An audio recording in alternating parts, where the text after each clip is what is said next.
I'm Lori Paikin, and I'll be hosting this session of Burning Questions with NaviStone's Head of Product Development, Jude Hoffner. Jude really needs no introduction given his longevity within the direct marketing industry as one of NaviStone's founders, but also having spent many years at Cohere One, Merkle, and DSD Management. Jude, as head of product at NaviStone and an industry expert, our customers want to hear from you. They want to hear what you have to say. And in a pre-interview survey, they shared some of their burning questions with us. So let's just jump right in and start with some of the questions that came up most often. First question for you. This is a unique time for advertisers and marketers. We're coming off of COVID and we're dealing with challenges that we've never had before. What are the best practices for direct mail in today's environment with inventory back orders, increases to postage, paper shortages, all of these new challenges that we're dealing with? What are best practices in today's environment? Well, the best practices are going to be around, I think the name of the game is flexibility, right? Which is actually something that has not been a hallmark of direct mail traditionally, or at least going back, maybe 5 years ago when we were limited and doing a lot more sort of catalog, big run type of production. So the question is like, what areas of flexibility should you be focusing in on? And I think if you sort of think about that question, right, where a lot of the stresses and the pressures are coming from right now are mostly on the production side.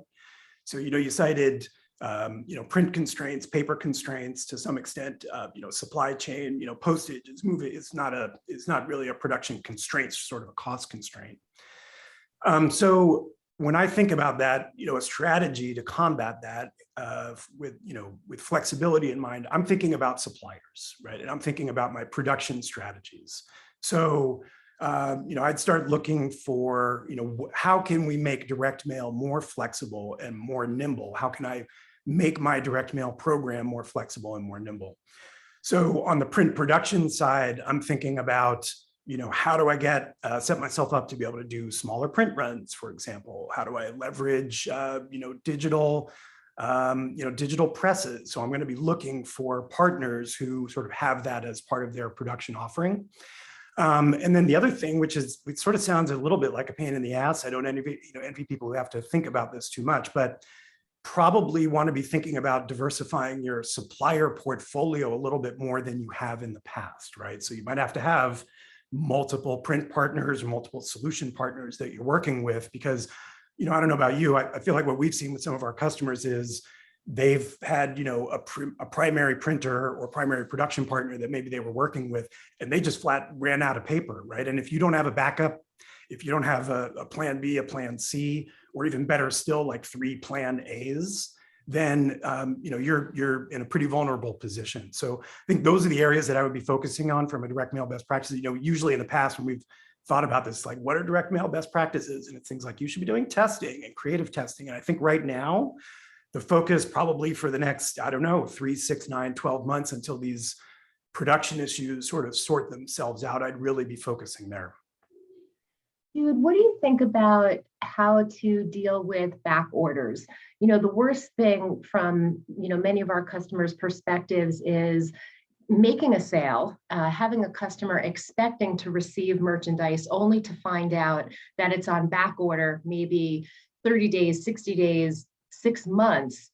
Any thoughts around how to deal with those types of issues? I have sort of 2 thoughts. So what to do and what not to do, right? So fundamentally, this is a customer service issue. And I think what I would be doing is I'd be having maybe more frequent conversations with the customer service leaders in my organization about how to manage through this environment.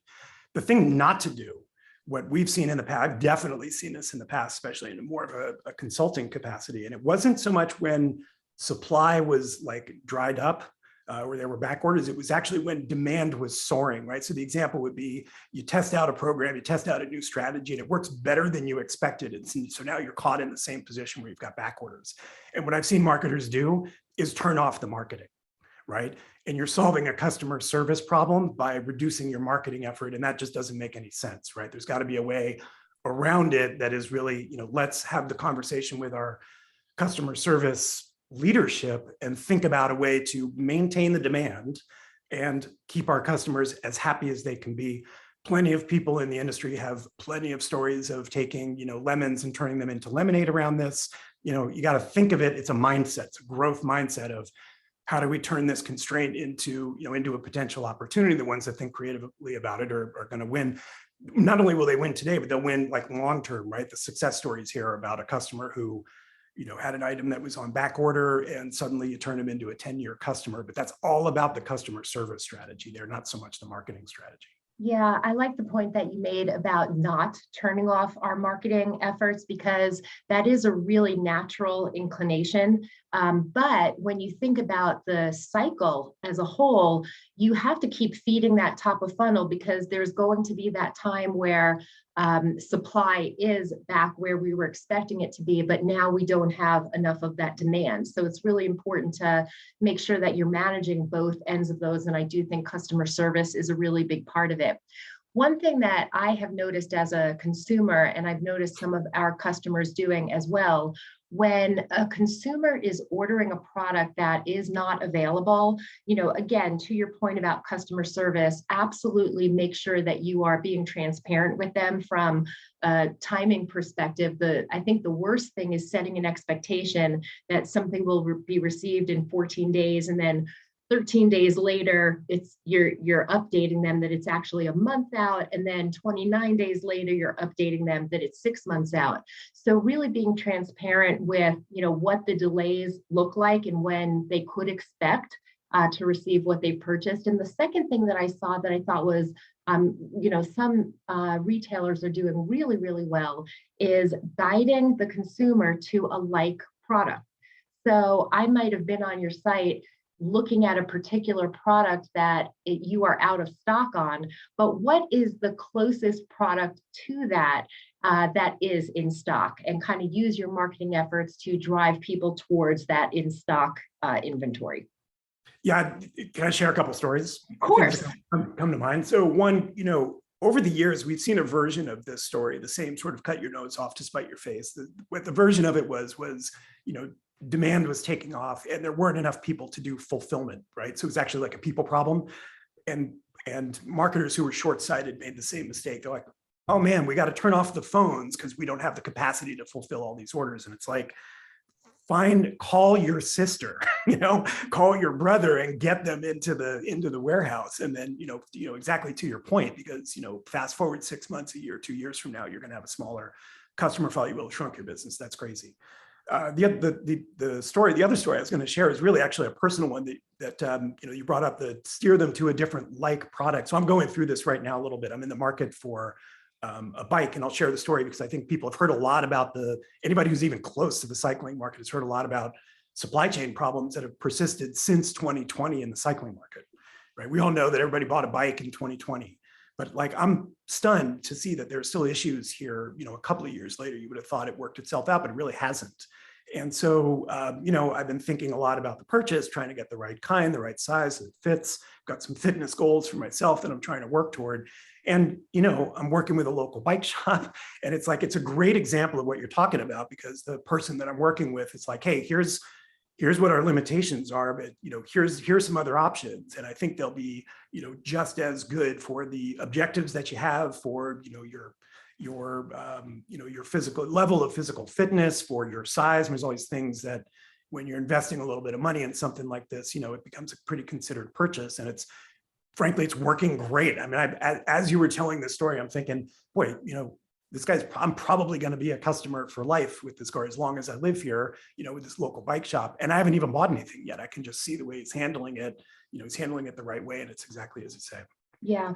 Well, something that you said about making purchases that were impacted by what happened in 2020, I thought really leads nicely into the next question that our customers have been asking. And that is, how do they treat their COVID customers? A lot of customers were new to a brand during COVID for a variety of different reasons. What are best practices for how to market to those consumers moving forward? Best practices for targeting to them, or should I not be targeting to them? Are they the same? Are they different? How should I treat my COVID acquired customers? So I hate to do this, but I think this one really depends, right? Okay. And what it depends on is what do we mean by a COVID customer? And I actually think that definition is going to vary by probably business or merchandise or product type. Okay, so let me give you an example. Let's stick with the bikes, actually.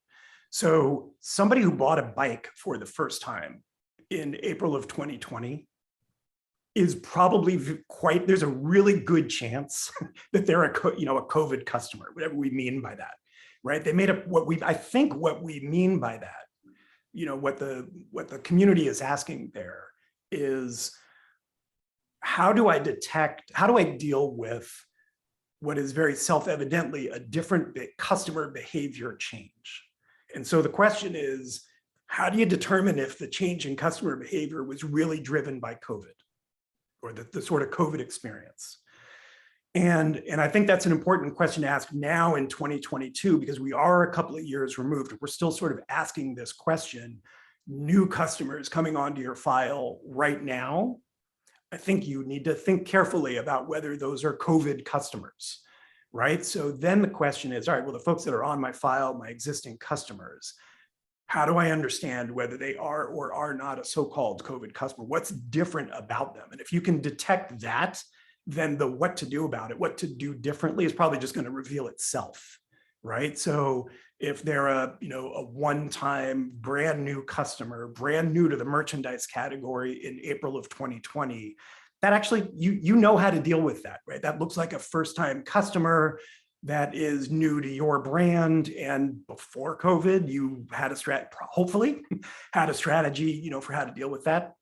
If you have existing customers that were on your file before COVID, it should be a fairly straightforward analytical exercise to look at, a cohort of folks like that, their behavior before, 2020, the early part of 2020, and see if there were differences in the behavior afterwards. It may be the case that based on your merchandise category, like nothing changed, right? Like there really was no difference. And so I think that, that's why I say, I think it really depends. I think there's a danger that we say, hey man, there was COVID happened, like everybody was impacted similarly. The entire market behavior changed, and it all changed monolithically. And there's no doubt in my mind, we know that that's not true. It's really different from category to category and sort of level of brand loyalty and existing strategies beforehand. So, I know a lot of times the answer, like, it depends, can feel a little bit unsatisfactory. I think this really starts with a thoughtful examination of, how were my customers behave? What do I sell? How does that relate to the impact on the environment around us that COVID imposed? And then, how do I put together some analytics and an examination of my customer file that will start to point me in the right direction for how to treat them differently? Yeah, one of the things that I was thinking about was, to your point, about a pretty straightforward analytics exercise, just in understanding who these customers are. So there is data available that can help tell you from a demographic standpoint, from a lifestyle or psychographic standpoint, are these newly acquired customers during COVID, do they have the same characteristics as the newly acquired customers that I acquired outside of COVID? So I absolutely see that. Something that you said made me also think about, when they became a first-time customer with you, what product did they buy? And I say it like that because, did they buy a mask? If they bought a mask, then they might not be your core customer. And the way that you think about continuing communicating with them, marketing to them, would be very different than somebody who you acquired buying more of your traditional product. So really important to understand, what was the products that they purchased when they became newly acquired? And does that have any impact on whether they are a COVID customer or more like your traditional customer? I love that, because, what you're basically saying is, don't forget to look at what you were doing as a marketer as well in response to that, to those events at that time, over that period. Did they buy a mask? And maybe they're not going to be a long-term loyal customer. It's like, unless you happen to already be in the mask business, Right. But I think you have in mind, all the folks that sort of like pivoted really quickly from, wow, people don't need dress shirts right now. What can we do to, maybe sell masks? And suddenly your own merchandise category changed. You got to map all this stuff together, and then find your, that will help light the way to, to what your strategy is going to be going forward. Yeah. Jude, the next question that came up most was a little bit different in that it really wasn't talking about industry issues, challenges, and how to navigate through them, but it really was very NaviStone specific. Our customers want to know what's on the NaviStone product roadmap.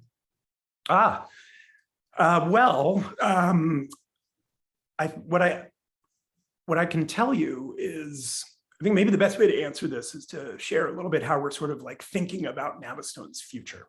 And that will give you a little bit of insight about how we're thinking about the roadmap. So we are, given a lot of what's going on in the direct and database and direct mail and digital marketing environment, it will come as probably relatively little surprise that we're quite optimistic about what we're doing. And so where we've started to focus is, how do we increase the footprint of what we do at NaviStone, which is to say, how do we make it more widely available to the marketing community?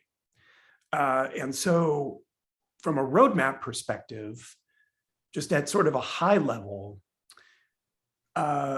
think a more open platform with more access for more marketers and more ways to basically interact with us, and more ways that we can sort of get what we do out into and make it more available to more of the digital and direct marketing community. So think APIs. We have not in the past, people who know us know this. If you don't know us, you would learn this quickly. We have not in the past had a self-serve version of our product. So think self-serve version of the product. So that's sort of like the access question. And then from another way that I think about expanding our footprint is really growing what we can do from an audience perspective. We've been very laser focused on digital retargeting with direct mail. And so we've started expanding our audience offerings into, let's call them not limited to just abandoned browse, site retargeting programs. So we're starting, of course, to build, lookalike audiences, make our platform a little bit more friendly and easy to use if you've got your own custom lists that you want to leverage through our platform. One of the things that we've done as we've grown the product over the last several years is, we've placed a lot of focus on optimizing the audiences, but we've also been sort of quietly focusing on just, the act of executing nimble direct mail easier. And so it's a real opportunity for us to push that into the marketplace as well. Folks have their own lists that they're trying to, that they want to experiment with, whether they're, COVID customers or non-COVID customers. They want to try out a new channel. We see lots of opportunity to take the platform in that direction. And so our roadmap is sort of being guided by those large strategies there. And so the question is just, how fast can we go? How quickly can we bring those things out into market? And so, that's sort of where we're pointing the ship. Okay, very good. To close out, I just want to ask a few rapid fire questions from my favorite interviewer. I don't know if you're familiar with James Lipton, but yeah. From the Screen Actors. And so let me just throw a couple of fun questions out at you so our audience can get to know you a little bit better. What sound or noise do you love? Sound or noise do I love? So, well, this one's easy. I'm from so I grew up in San Francisco, And I grew up on, let's call it the sort of western half of San Francisco, which basically means I was pretty close to the ocean. My entire childhood was the background noise to my entire childhood, aside from Led Zeppelin, I'm dating myself, was foghorns. And so, I all throughout the day, but especially at night, I would fall asleep and re-fall asleep and wake up to the sound of foghorns kind of coming in from the beach. And that's still like the sound of comfort to me. So, Oh, I love that. I love that. yep. What's your greatest passion outside of work? My greatest passion outside of work. Well, I like to think, this is going to sound boring, but I like to think I'm a pretty voracious reader. I really am I'm like happy. I'm often happiest when I get a chance to read for pleasure these days, both, my own knowledge and pleasure. But the other thing is, as I'm getting a little bit older, I'm actually ironically getting a little bit more into just fitness. Some of it's just to maintain a level of feeling okay, not have as many aches and pains waking up in the morning. So I mentioned I'm getting into cycling a little bit more. So I'm really starting to fall in love with that quite a bit. So it may come as no surprise that I've been doing a lot of reading about cycling, maybe. Great. What profession other than yours would you like to attempt? Oh, so I landed in this business about 25 years ago after having not succeeded in breaking into what I thought I wanted to do coming out of college. And I think I would probably still want to do a modified version of it. And that was, I wanted to get into broadcasting. I wanted to get into, and in particular, I was into sports. I was also into the natural sciences. So like storytelling around, but somehow the radio, I really fell in love with radio in college before the internet.